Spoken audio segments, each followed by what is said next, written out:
Puis Charabia il continue et dit les gens de l'égarement sont indiqués dans des environnements où ils n'unissent pas les gens sur la croyance, sur la aqidah, mais plutôt ils ont trouvé des conflits politiques, s'y sont intéressés et ont sorti d'autres groupes qui élèvent l'islam de façon dérisoire.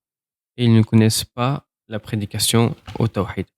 Et ça, c'est ce qu'on voit parmi les gens de l'innovation, et pas uniquement ceux qui s'intéressent aux conflits politiques, mais également ceux qui s'intéressent à tout ce qui est en dehors du tawhid. Ils vont appeler les gens, par exemple, au bon comportement, uniquement au bon comportement. Ou ils vont appeler les gens, comme là, comme le Charab bien dit, à la politique. Où ils vont occuper les gens avec d'autres points de l'islam. Ils vont occuper les gens, par exemple, avec des points de jurisprudence.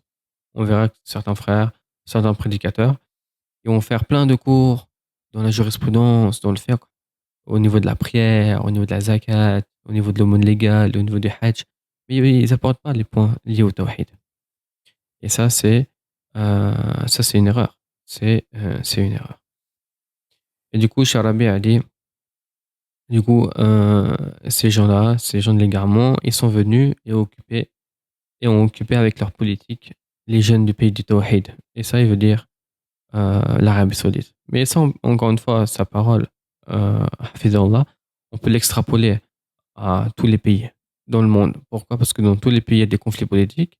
Et si on parle avec les gens, avec la population, on va voir que ils sont énormément là-dedans, dans ces conflits politiques et dans ces histoires par rapport à tel ou tel gouverneur et tel ou tel erreur du gouverneur, etc. Alors qu'on sait que la position salafi et la position que le prophète alayhi salam nous a expliqué et que les sahaba et tabi'in et tabi'in ils ont suivi, c'est le fait que on ne suit pas le gouverneur dans une chose ou dans la désobéissance à Allah Azza wa Jal.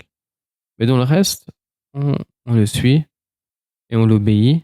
Et même s'il fait des erreurs, on invoque pour lui. Et si la personne peut être proche de lui, comme les ministres, etc., ils vont nous conseiller. Mais en aucun cas, c'est autorisé maintenant de faire des manifestations ou sortir contre le gouverneur uniquement pour des erreurs que le gouverneur a pu faire. Et ça, c'est notre position. Et c'est la position du prophète alayhi salam qui ont été rapportés dans un hadith et qui ont été rapportés parmi les sahaba et même l'imam Malik, l'imam Ahmad, Cheikh al-Islam ibn Taymiyyah, rahimahumullah, et tous ces savants, quand ils ont subi des injustices de la part des gouverneurs, ils ne se sont pas rebellés contre eux. Ok, donc le fait de parler de politique et le fait de rentrer dans ces choses-là, ça n'a aucun sens. Pourquoi? Parce que soit on obéit au gouverneur dans ce qu'il nous impose